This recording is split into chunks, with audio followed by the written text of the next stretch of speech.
Welcome to NTD Evening News. Our top story tonight, the U.S. and Russia agree to start improving diplomatic relations again.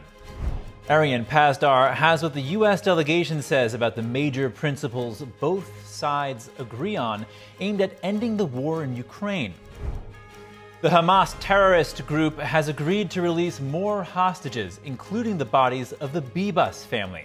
Meanwhile, Israel says it will stay in Lebanon despite calls from the Lebanese government and Hezbollah to withdraw. Jason Perry reports. President Trump requiring more transparency from government agencies. How his latest executive orders will work.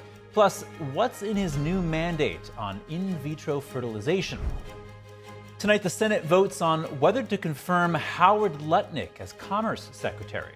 Lutnick, a longtime Wall Street executive, is considered crucial in helping to implement President Trump's sweeping tariffs. Luis Martinez standing by on Capitol Hill. And a legal win today for the Trump White House. A federal judge denied a request from 14 states to stop Elon Musk's Department of Government Efficiency from accessing data systems at seven federal agencies. Our legal correspondent Arlene Richards has more on that and other Doge updates.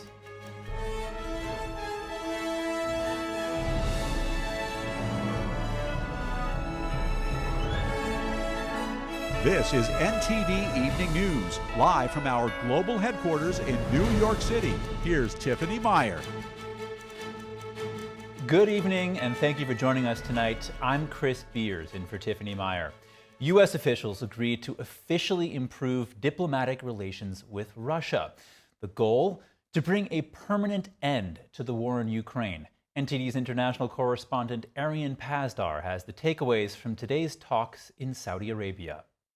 Today is the first step of a long and difficult journey, but an important one. High-ranking U.S. officials met with Russian counterparts in Saudi Arabia on Tuesday. This comes just days after President Trump had a surprising phone call with Russian President Vladimir Putin about ending the fighting in Ukraine. President Trump is determined to move very quickly. We just had a head of state phone call, the first in years, and here we are less than a week later. During Tuesday's meeting, Russian and U.S. officials agreed on multiple points to improve relations and end the fighting in Ukraine. One is to re-establish the functionality of the embassies in Washington and Moscow. The second point is that both countries will appoint a team of people who will negotiate how to end the fighting in Ukraine. The US and Russia will also examine how to work together after the fighting in Europe ends. Secretary of State Marco Rubio suggests that the West will have to lift sanctions on Russia to make progress in the peace talks. In order to bring an end to any conflict, there has to be concessions made by all sides. And there are other parties that have sanctions. The European Union is going to have to be at the table at some point because they have sanctions as well that have been imposed. After the talks in Saudi Arabia, Russia's foreign minister suggested that relations between Washington and Moscow are already starting to improve. I believe the conversation was very useful. We did not just listen, but we heard each other, and I have reason to believe that the American side has become more aware of our position. While visiting Turkey on Tuesday, Ukrainian President Volodymyr Zelensky once again criticized the talks between Russian and U.S. officials. You can talk about anything, but no decision can be made without Ukraine on how to end the war in Ukraine. Zelensky went as far as to postpone a previously planned trip to Saudi Arabia. He suggested that's to avoid his visit being linked to the talks between U.S. and Russian officials. Arian Pazdar, NTD News. The Hamas terrorist group has agreed to release more hostages this week, including the bodies of members of the Bibas family. This family became prominent in headlines because it included two of the youngest hostages taken to the Gaza Strip. NTD's Jason Perry has the details. The leader of the Hamas terrorist organization says they will release the bodies of 4 hostages on Thursday. Among them, the mother and 2 sons of the Bibas family, who were taken hostage during the October 7th terrorist attack. They were last seen alive about a year ago in the southern Gaza Strip in the security camera footage released by Israeli forces. Israel has yet to confirm their deaths and has only said that it has grave concerns about their lives. The family's father, Yarden Bibas, who was also taken hostage, was released earlier this month. Hamas also says they're going to release 6 living hostages on Saturday, including Omer Shem Tav. His family was seen celebrating the announcement. Other living hostages set to be released are Hisham al-Sayed and Avera Mengistu, who were held in the Gaza Strip before the war began. One hostage whose name was not on the list to be released is Tamir Nimrati. His mother shared her thoughts. My son is not in this deal, and I have no idea if he survived or not. And I'm still hanging there with no information. And I'm scared. Many are looking forward to phase 2 of the ceasefire between Israel and Hamas, which calls for the release of all remaining hostages. However, Qatar's foreign ministry spokesperson said talks for the second phase have not yet started. Israel's foreign minister said Israel will begin the negotiations for phase 2, but he didn't say when.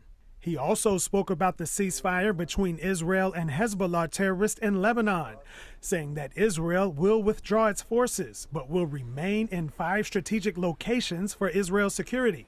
And he accused Hezbollah of violating the ceasefire agreement. The most basic violation is the presence of Hezbollah activists south of the Litani River.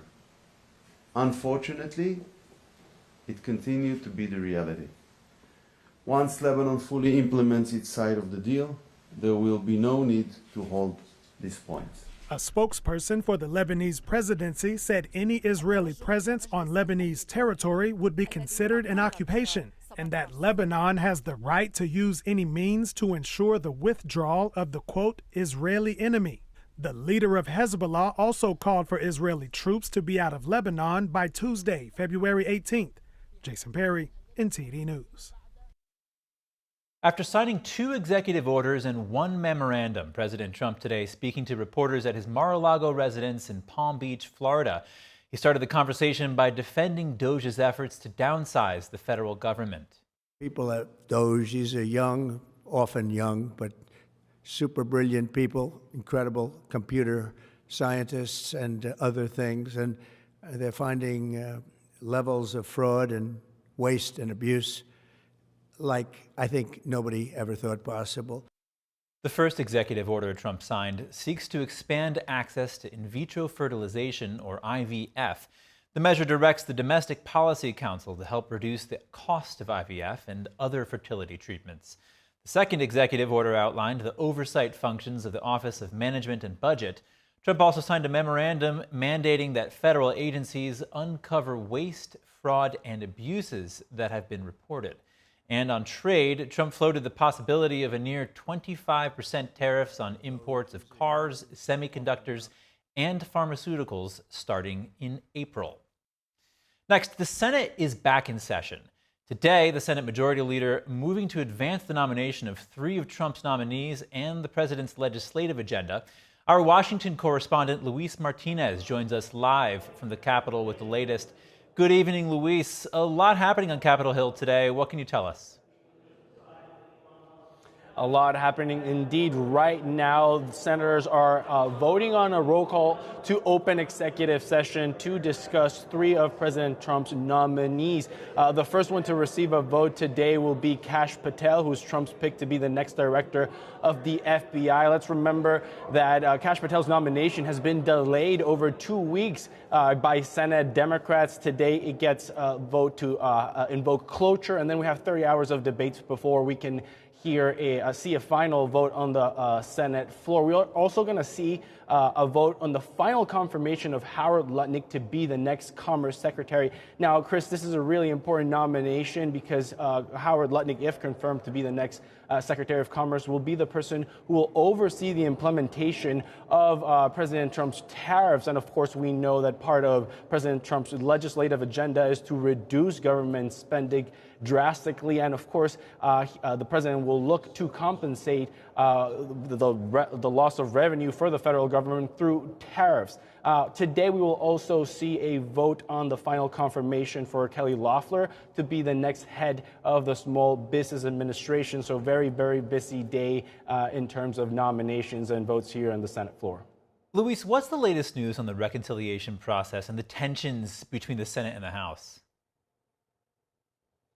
Of course, Chris. Well, all eyes today are, of course, on these confirmation votes. But one of the things we might see from Senate Majority Leader John Thune is whether or not he brings up for discussion the Senate's version of the budget resolution, which is the first step that will kickstart the reconciliation process. And let's remember also that both the House and the Senate have passed their budget resolutions. They're competing resolutions. The House's version includes tax cuts and an increase to the debt ceiling, while the Senate's version only includes about $300 billion for border security, defense, and does not include tax cuts or the debt ceiling. So it'll be interesting to see if Senate Majority Leader John Thune brings it up for discussion or not. I spoke with Senator John Kennedy from Louisiana, and this is what he had to say on whether he preferred the Senate or the House to take the lead on this process. Let's listen.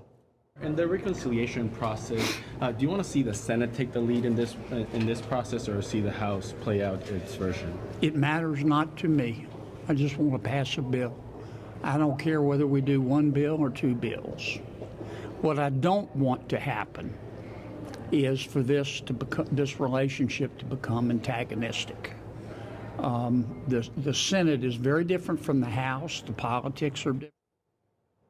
One of the things that Senator Kennedy told me was that even if the Senate passes its own version of the budget resolution, Speaker of the House Mike Johnson does not have to pick it up and go forward with the Senate's version. He can continue the process in the House and then send the House's version to the Senate for, of course, having a House-Senate conference and passing a final budget resolution. We'll see how that plays out. The House is out of session this week and won't have a vote on their version of the budget resolution until next week.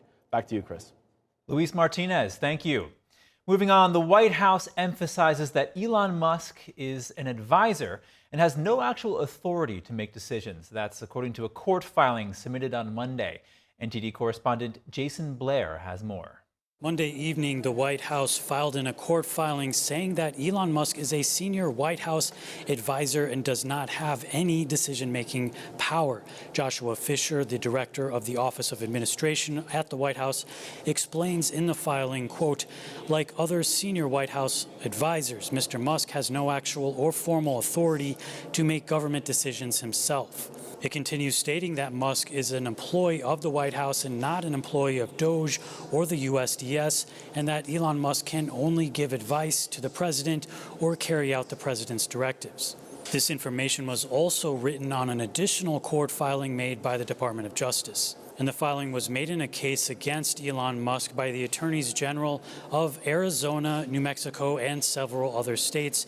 The lawsuit is alleging that the power and authority that Elon Musk has is unconstitutional because Musk was not confirmed by the U.S. Senate. After coming into office, President Trump has put Elon Musk in charge of weeding out any wasteful government spending.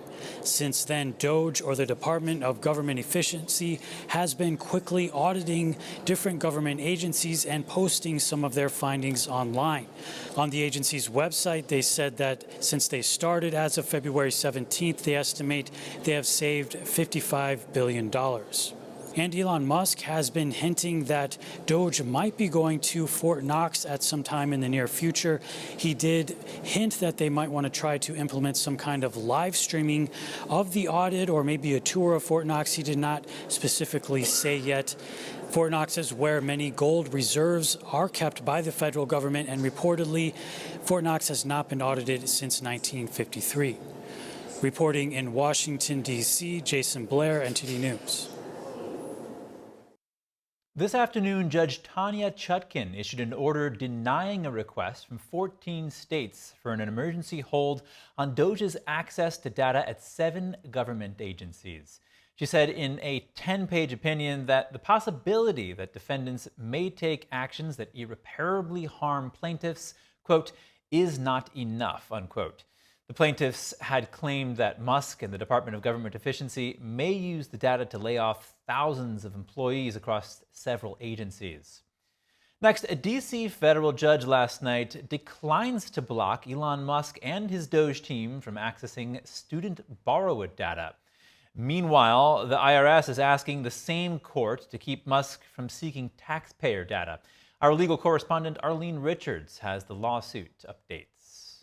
A federal judge Monday evening declined to block Elon Musk's Department of Government Efficiency, or Doge, from gaining access to Education Department data on student borrowers. U.S. District Judge Randolph Moss ruled that the University of California Student Association, which brought the lawsuit, had not shown sufficient irreparable harm to receive such immediate relief. Because the court concludes that UCSA has failed to clear that essential hurdle, the court's analysis also ends there, wrote Moss, who was appointed by former President Obama. The student government argued that Musk's team would gain access to students' personal data, including tax information. They claimed the access violated federal privacy laws. Judge Moss delayed a ruling on whether the group has standing to bring the lawsuit until after he receives a complete record. This comes as unions and advocacy groups filed suit in Washington on Monday, adding to the more than a dozen similar claims against Doge. They're asking the D.C. District Court to block Musk and Doge from accessing taxpayer records and claiming violations of tax and privacy laws. And at the Social Security Administration, President Trump replaced the acting commissioner, Michelle King. While not identifying the replacement by name, White House spokesman Harrison Fields told the Epoch Times in an email the agency will be led by a career Social Security anti-fraud expert as the acting commissioner. Fields didn't say whether King had been fired or resigned. CNN reports that King resigned following a dispute with Doge over gaining access to government data. And also in Washington on Tuesday, a federal judge hears arguments on whether to temporarily block the Trump administration from carrying out mass layoffs across the federal government. The lawsuit filed last week challenges Doge's ongoing effort to fire massive numbers of federal employees across multiple agencies, including its recent deferred resignation offer to more than 2 million federal employees. Arlene Richards, NTD News. Lots of Doge news tonight. Reactions are pouring in over reports that Doge is seeking access to Social Security records. Are everyday Americans on board with the move? NTD's Sam Wong was on the National Mall in D.C. to hear from them. Now there's reports saying that Doge could potentially have access to U.S. Social Security data. What are your thoughts on the possibility of that? It's disturbing. In the past, you had to have a good reason, and you had to present that reason to a judge, and that judge had to decide whether you were going to be allowed to look at that or not.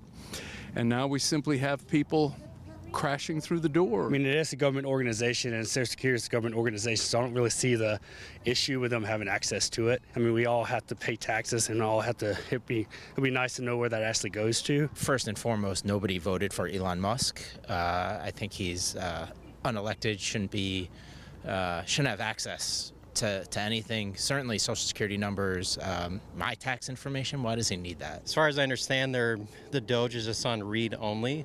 They're not going to save or keep any of that information, so I don't think the argument has any kind of validity to it. So I'm in support of what they're doing. So recently, Elon Musk on Twitter says that the total number of people who are eligible for Social Security exceeds the U.S. population by more than 50 million people. So what is your initial reaction to that number? Show me the evidence. When he came out with his statement about people 150 years old receiving Social Security payments, not understanding that a lot of the government software is still in COBOL, which is an antique programming language, which defaults to 1875 if there's no date. Yes, I would definitely be surprised if that number is accurate. If it saves money in the long run, which in theory it should, I think it's going to be great, but definitely got to put a stop to it somehow. He's making a lot of claims without providing evidence. If he wants to create efficiency, let's start looking at people who don't pay taxes. The government's borrowing over $300,000 per taxpayer. And that's how much debt we have right now, and I think it's just too much. When we look at the waste and we can see it, we can stop it, and then from there we can work on making it more efficient. Coming up, Toronto Airport provides an update on the Delta regional jet that flipped over on landing, what we know about the injured passengers and the condition at the airport. Flooding across 3 states has taken multiple lives. More on the situation in Kentucky, the state hardest hit. And with the rising cases of bird flu, are eggs and milk still safe? An expert weighs in and what Americans are saying about rising egg prices when we come back.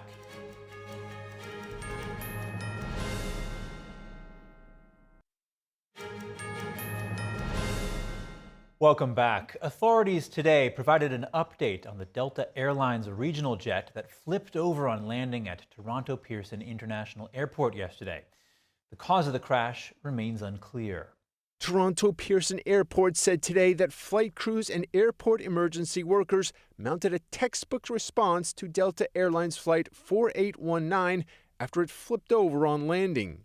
They reached the site within minutes and quickly evacuated everyone on board. At the time, there were 21 injured passengers ranging from minor to critical but not life-threatening injuries. A total of 19 passengers went to the local hospitals, with 2 more going to hospitals in the time period after. At this time, Delta Airlines has reported that 19 of those passengers have been released and 2 remain hospitalized. The airport noted that it received over 20 inches of accumulated snow last week due to 2 separate storms that created many flight delays and backlogs at the airport, and Monday was an operational recovery day. Here's what authorities said about the cause of the crash. This would not be a time for us to have theory or to speculate on what caused the crash. So as I shared, we have a number of agencies that are here that are responsible for doing a thorough and full and complete investigation to determine all the causal factors. And we are looking forward to getting those results and to sharing those. And those will be shared very publicly once they are received. The accident on Monday caused over 400 flight cancellations. The airport said 2 of its runways remain closed as the investigation continues. Last night, 7 members of the Transportation Safety Board of Canada arrived at Toronto Pearson to begin the investigation. 13 more of those investigators arrived today. Members of the U.S. Federal Aviation Administration are also here on site, participating in the investigation. The aircraft is still on the runway upside down as investigators examine the wreckage for the next 48 hours. The airport said it hopes to get the jet off the runway and return the runway to service soon. At least 14 people have died in flooding across 3 states. 12 of the 14 were killed in Kentucky, which was devastated by the floods. Kentucky Governor Andy Beshear called it one of the most significant natural disasters in a lifetime. During the weekend winter storm, the state received more rain in 24 hours than it normally does in a month. Beshear said yesterday the Kentucky National Guard and the Kentucky State Police rescued more than 1,000 people, and there were many who still needed help. Officials say 1 person also died in Georgia and another in West Virginia. Meanwhile, another Arctic blast is descending on much of the U.S. today. Meteorologists predict it could break more than 270 cold records in at least 27 states. We are still in the midst of this emergency response with a snowstorm coming. Flood-ravaged states face 2 new complications from more severe weather. Forecasters say a winter storm will strengthen in the plains today and sweep over the south tomorrow. Now emergency responders are rushing to finish flood rescues before it snows. That is going to make this a very difficult circumstance for the people ahead. Meteorologists also predict record-setting cold from an Arctic blast hitting most of the central U.S. today. The wind chill could hit -60 in the northern plains and below freezing as far south as Texas. Kentucky, Tennessee, Virginia, West Virginia, the areas that have been hardest hit by the flooding, could have record low temperatures over the coming days. Especially when water is involved, the cold can be deadly. Experts say a wind chill of -20 can cause frostbite in 30 minutes. Hypothermia deaths can happen in 30 to 50 degree weather, and water makes it set in faster. Officials worry the combination of power outages, floods, and cold could be dangerous. We don't want to lose anyone to frigid temperatures after what we've been through with basically water rescues in the middle of a snowstorm. U.S. consumer prices increased by the most in nearly 1.5 years in January, with Americans facing higher costs for a range of goods and services.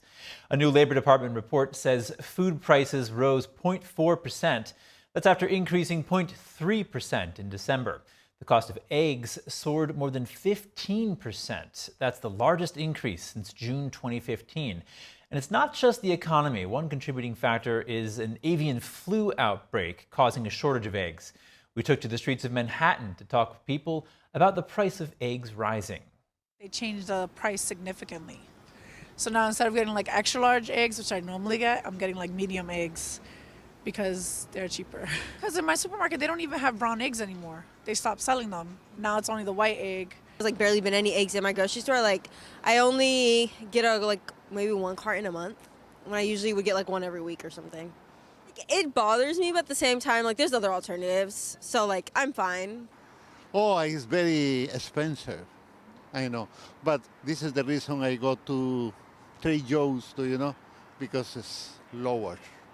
Well, I went the other day and I couldn't believe it was like $17 for they were free range, they're organic, but still, for it's normally like, my local grocery is normally like $5-6. And so is that changing the way that you buy? I'm buying more frugally. I'm definitely looking at prices before I buy something, yeah. It's unbelievable. I think it's something like eggs were so simple, like everyday breakfast. Now it's like, all right, I have to hold off on that. Like really rationing when I'm gonna actually use eggs. So do a big batch of boiled eggs, make that easy, and then now I'm just like, what am I doing for breakfast now? Like eliminating eggs? Well, when they run out, not immediately going out and buying another pack again, like maybe wait a week or two. Just, it's not as common anymore, yeah. I haven't bought eggs in years. I'm vegetarian. Egg prices are up. Are you changing anything in the way you buy them? I have not changed any buying habits yet. The price of rent is getting higher. Everything is getting more expensive. It's getting harder to live in this city. So I think something needs to be done about that soon. Gotta love that vegetarian guy. When it comes to bird flu, the CDC says the threat to the general public remains low, but cases are rising among commercial and wild bird flocks nationwide. There's also concern over a newer variant thought to allow the virus to infect mammals, including humans, more easily. Some worry this could impact food safety. An infectious disease specialist discusses whether eggs and milk are still safe to consume. It's being closely watched. A newer strain of bird flu called D1.1, which has been linked with 2 severe human infections in North America, including 1 death. Still, even with that, the risk to the human population right now is very low. It's unclear whether the newer bird flu variant poses a bigger threat to people, but the virus has been detected in cows at least twice, and officials believe the cattle encountered infected birds or their droppings, which could mean it'll be harder to contain and further raise the risk for dairy workers. Right now, the danger of the virus spreading to the food supply remains low, but raw milk should be avoided, says Dr. Donald Dunford with Cleveland Clinic. We have not seen any human cases related to that, but since raw milk doesn't go through the pasteurization process, which is known to kill bacteria and viruses, there is the potential for transmission with raw milk products. While it's always important to thoroughly cook food, Dunford says that will also reduce the chances of a virus spreading in eggs and poultry products. And while the U.S. is experiencing a severe flu season right now, he says national data from health officials shows it's not linked to bird flu. Right now, we are not seeing any cases of bird flu in that surveillance. Coming up, talks between the U.S. and Russia are advancing. A senior geopolitical strategist joins us to discuss President Trump's plan for ending the Russia-Ukraine war after the break.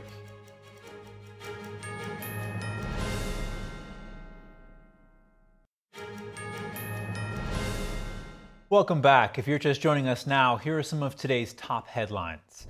President Trump signed an executive order expanding access to in vitro fertilization. He also signed a memorandum on promoting transparency and reducing waste in the federal government.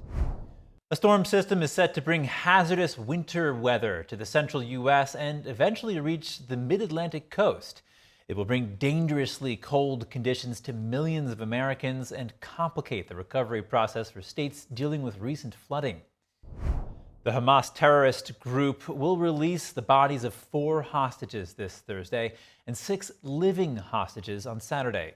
The deal was reached during the ceasefire negotiations held in Cairo. U.S. and Russian delegations met in Saudi Arabia to advance talks on ending the Russia-Ukraine war. The two sides agreed to form high-level teams to handle negotiations. Joining me now to discuss the peace talks with Russia is retired Colonel Darren Gov't, senior geopolitical strategist, former Black Hawk helicopter pilot, and former battalion commander. Colonel, great to have you again. The United States and Russia met to discuss the possibility of ending the Russia-Ukraine war. How significant was the fact that this meeting even happened in the first place? Hey, yeah, good evening. Thanks for having me on. And it's very significant. In fact, from a historian's perspective, I think back to World War II Yalta Conference. I think of Gorbachev meeting with Reagan in Iceland and near the end of the Cold War. And so this is close to being along those lines as far as its potential significance, not only to ending this specific conflict, but what it could potentially mean for the road ahead about relationships between Russia, the United States, Russia, and Europe, as well as when you look eastward, what is or could have been potentially at one point in the future, Russia's relationship with China, which has always been rocky too. Yeah, and I want to get into that. You actually addressed my last question just now, but I have a few other questions first. Who do you think has the most leverage in these negotiations between Russia, the U.S., Ukraine fits in somewhere, Europe? Well, the biggest leverage really is between the U.S. and Russia, and that's why you see us meeting first. There's no reason to bring Zelensky down or have him arrive early to the meetings in Saudi Arabia if some of the battlefield hasn't been laid out in the diplomacy world, to where if Zelensky showed up, there wouldn't be anything for him to do. So the leverage really is in the building of that relationship between the U.S. and Russia. U.S. has a bit of an advantage because of our industrial base that still exists, because of specifically the economic strength we have still. Russia has turned its entire early economy into a wartime economy, so that's not sustainable and at great risk. So properly applied, the leverage the United States has with both Russia and with Ukraine is significant if applied, and again, applied correctly. Ukraine's in a bit of a position to where they really don't have too many cards they can play right now, because Russia has the greatest strength left on the table to play with. One thing that's interesting, British Prime Minister Keir Starmer says he'd send peacekeeping troops to Ukraine in any kind of post-war arrangement.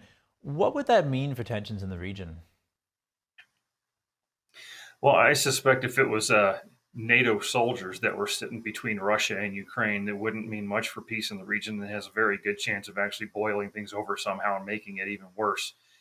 And I think that is a solution we should not be looking to as far as soldiers are concerned, is to have them be NATO sourced. There are other options out there like India and others that, of course, they'd have to say yes to it, but you cannot start with NATO forces doing this, because frankly, the eastward expansion of NATO post-Cold War is a big part of the reason why we're sitting here today, and why even I personally predicted this 15 years ago that this war would happen. Colonel, I want to look at this. President Trump and Russian President Vladimir Putin extended mutual invitations to meet in their respective countries. When do you actually see that happening? Well, I suspect it'll happen at some point after there's something signed to end this conflict. You don't want to do that until the conflict is ended, because it looks, again, like two national leaders, one calling the other to their home. That may not be the best picture. Typically, meeting on neutral ground has always been the best case when it comes to negotiations. So I wouldn't expect that, though, that after some sort of peace treaty is struck, that it would be very long for both of them to visit each other's locations. And who knows, maybe that relationship can grow, and maybe we can see something historic happen again very soon.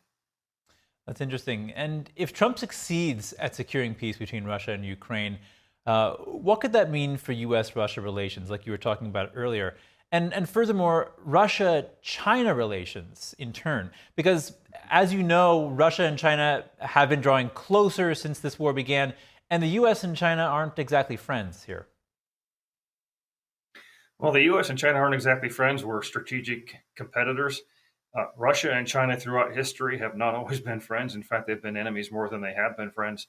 And that relationship has always been a little tenuous. And this was a friendship driven by need and not by affinity. That friendship has already started to fray. And if we do this right and bring Russia back into the fold of something more Western than they are now, that could bode well for our long-term relationship.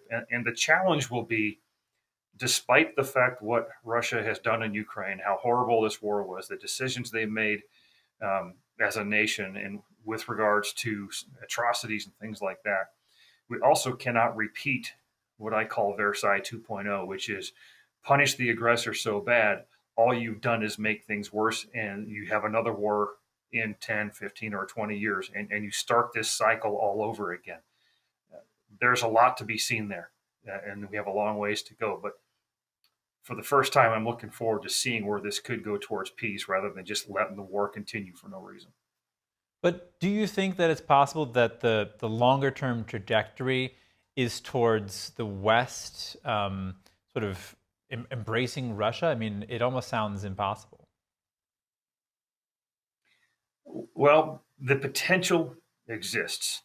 And there's historical precedent for that, too, because going back even to the post-Cold War era, there were times when Russia was seeking to become more of a European-style community than they were trying to align with Eastern powers, China, Iran, and all those others that we're growing used to, unfortunately, now. So it does exist. How you get there is not going to be an easy process, if it happens at all. It depends on who's willing to give up what, and whether or how much are we willing to kind of forget about some of the things that have happened in this conflict. That's never pleasant or easy to do, but history has proven that it can be done, and societies can improve and get better, despite the fact that they've had a period of violence in their history. Look at Germany, look at Japan, World War II. There's history to prove what can happen. All right, Colonel Darren Gov't, thank you so much for joining us. Good to see you as always. You too. Thanks. Have a good night.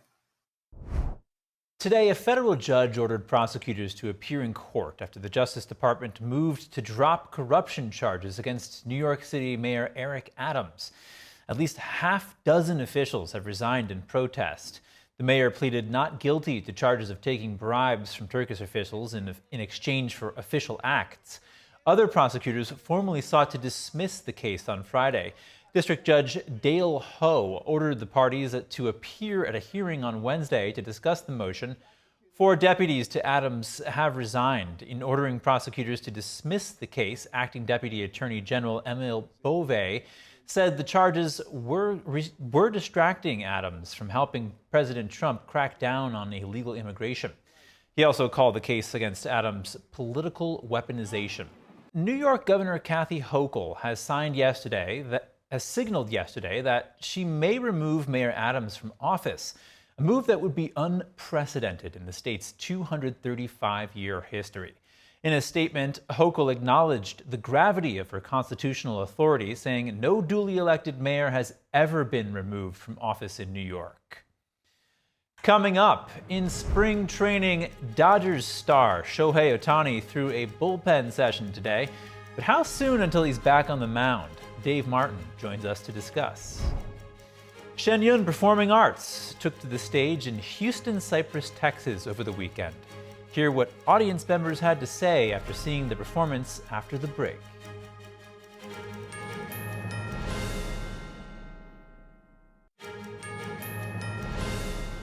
And now for your sports news, we're joined by NTD's Dave Martin. Dave, good to see you. Hey, good to see you too, Chris. A lot going on today, but let's start in baseball with Shohei Ohtani. He threw his second bullpen session today for the Dodgers. What's the team's plan for him this season as far as when he returns to the mound? Yeah, it looks like they're going to make sure that they do not rush him back to the mound. You know, he hasn't pitched in a year and a half after having elbow surgery. And if you remember in the World Series last October, he also suffered a partially torn labrum in his non-pitching shoulder anyway. Now the Dodgers start the series against the Cubs. That's going to be in Tokyo in about a month. Dodgers manager Dave Roberts has already ruled out Ohtani, though, in pitching in that series. But fortunately for them, they have a very stacked rotation. I mean, they added two-time Cy Young winner Blake Snell and Roki Sasaki, the top international free agent in the offseason. So they got a very good starting rotation. And really, last season, Ohtani was so good with the bat, you almost forgot that he's a great pitcher, too. I mean, he led the league in home runs. He was second in steals. First member of the 50-50 club. He became the first designated hitter to win the MVP award. His pitching, I would say, is almost a bonus at this point. And Dave, elsewhere in the game, the Toronto Blue Jays sent first baseman Vladimir Guerrero Jr. Failed to reach an agreement on a contract extension. Yeah. Yeah. Oh, sorry. That's okay. Before Guerrero's self-imposed Monday night deadline, what does that mean for him? I mean, he still could agree to a contract with them. This was, like you said, it was a self-imposed deadline. They still have until like November, I think, on this. But he said he did not want this to be a distraction for him and his teammates really during this season. It's a big deal. I mean, he's going to make lots of money, obviously, in the offseason. Now, his will be an interesting free agency, too, because he'll only be 26 years old when he hits if he goes to free agency this fall, which is very young in baseball for a free agent. Teams are definitely going to be lining up to sign him. He's a four-time All-Star. He finished in the top 10 in the MVP voting last year. At the same time, though, the market for first baseman in baseball is not that great, Pete Alonso of the Mets had to settle for that 2-year deal. Alonso is 30 years old, 4 years older than Guerrero, though. So I don't know if that really affected negotiations or not. But the Blue Jays, they've been very aggressive in trying to bring in some stars the last few off seasons. Hasn't worked out. I think they're going to be very aggressive in trying to make sure they hold on to Guerrero. So let's look at hockey. A lot going on there. The U.S. lost an inconsequential game to Sweden.